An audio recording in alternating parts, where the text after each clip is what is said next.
How you doing? Hello, Nelson. Oh, really good. I have a couple questions about your kids. My kids. How many kids did you have? I think I had 11.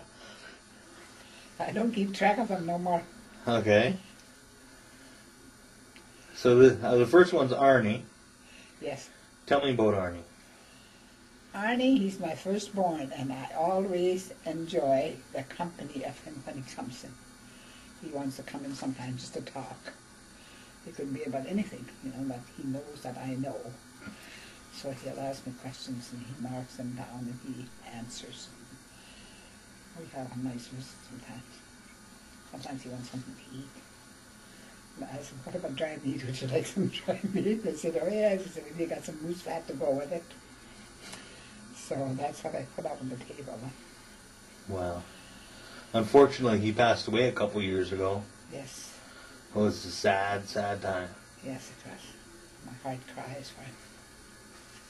But one of these days we'll all be in the same place. Mm-hmm. And it'll be an interesting day to see who's the first one to get the dry meat at the table then. Oh yeah, that's good, the dry meat. Okay, your next one's Arnie. Or no, Canute. Mm-hmm. What do you remember about Canute? Canute, he was a guy that I don't have to remind him to comb his hair or wash his face. When something is going to happen, he knows that he have to be prepared for whatever is coming along. So he always have to go to wash, comb his hair, and stand in front of the mirror for a little while and check himself out.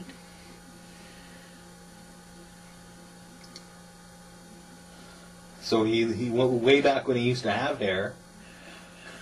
He used to comb it all the time. He always had hair, and just blonde. And he used to wet the comb and wet it and slap it against the direction he wants it. But he was good.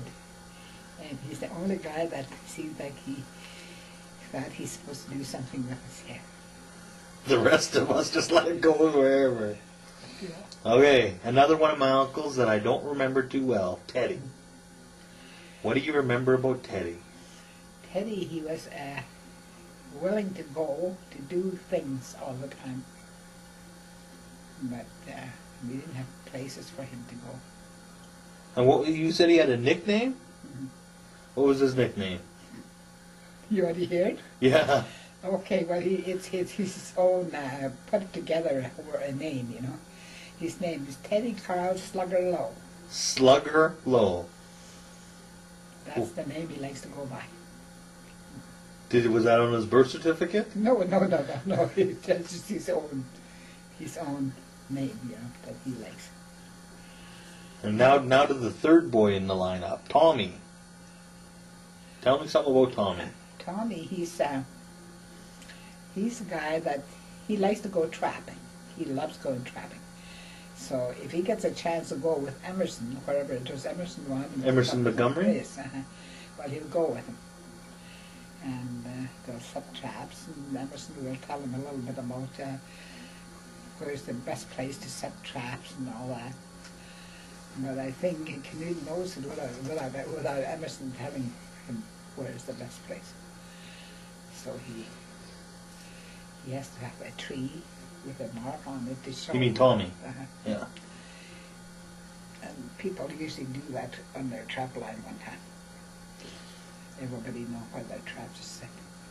Now down to the first girl. Yeah. Linda. No, Irene. Mm-hmm. Auntie Irene. Yes. Tell me about her. Irene was sort of a tomboy from the start. If she wants to do something, she'll do it.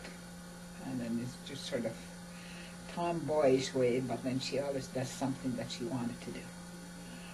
And sometimes she'll bring a log back in the bush with a bunch of pitch on it and stuff, just so that she can have a tree there with a wire on it that's ready for an animal to get caught in. Because it was Irene's privilege of setting a trap. So. And she's a good dancer? Well, is that what she told you? She's good at whatever she wants to do. She sets her mind that she can do it. Yeah. So she can show you the steps for a jig and all that.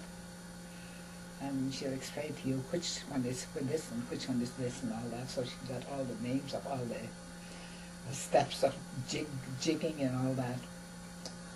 Okay, the next one, Auntie Linda. Linda Lou? Linda Lou, yes. She goes by that name because somehow or another it seems like it's just a part of her, like when you call her Linda Lou. And Felix. What's this Felix with Linda? Who's that? I don't know really what that name. We have to ask the girls, I guess. Okay. Some of the young girls. Maybe we'll ask Pearl. Pearl probably know more about Felix than else. Okay, now Dwayne. What do you think of when you hear the word Dwayne? Well, all I can think of is in the old house that's up on the hill right beside your log house. And you used to pound on that walkway going upstairs and yelling at him, Dwayne, time to get up. And it was like 2 o'clock in the afternoon. But he gets up, doesn't he? Yes. And then he combs his hair and he gets washed up as much as he can. Put on a clean shirt and he put all his dirty clothes in whatever it is. And he's all clean up and sparkling, and then he's there. And Corrine. What do you think of when you hear Corrine? A school teacher will make sure you cross the T's in the right place, and you measure the place from where you start your story to how far you have to go before you make the first indentation to write your story. So she's always been a writer. Yeah, from the start. And now she's a school teacher. Yeah. Now he's done something, yeah. Okay, Auntie Netta, the youngest of your babies. Pretty nice. They all turned out the way I wanted to, and I was very proud of my family. Even though not everybody would say the same thing about my family. We all did what we wanted to do. You know? And we all fight for a piece of dry meat. Yeah, it says you all fight for a piece of dry meat. Sometimes you just have to wait till somebody gives you that piece of dry fat that is supposed to be coming along with that dry meat. Okay, now another guy. Ole Lowe. He was their dad, a sort of a domineering person that likes to hold the upper hand whenever something's going on. What about when you spark him on the butt?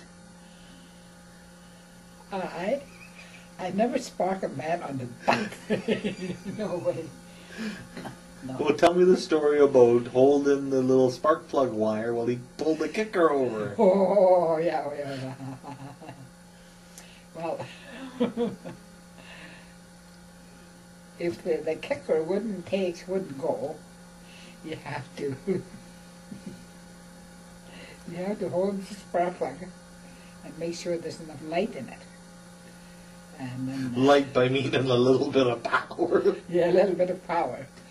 And then if there is no power in it, that means that there's something not quite right in that mechanical. So you either have to get a new spark plug or else something. You have to ask somebody for advice on that part. So he was always there to do that. But regardless. So how